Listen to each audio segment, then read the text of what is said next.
हाय hello नमस्ते, welcome back to my mini blog. तर चला, आज मी करणार आहे काळ्या मसाल्याची झणझणीत अशी बटाट्याची भाजी। ती कशी?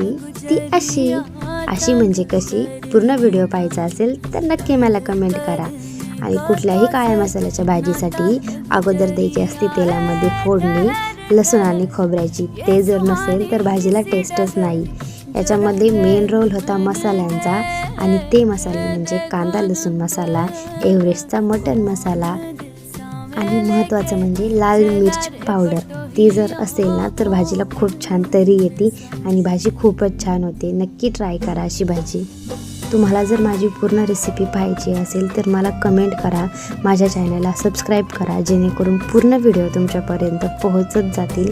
आणि पूर्ण कढई भरून भाजी किंवा ही कढईची जी क्वांटिटी आहे ती तर तुम्ही पाहूच शकता।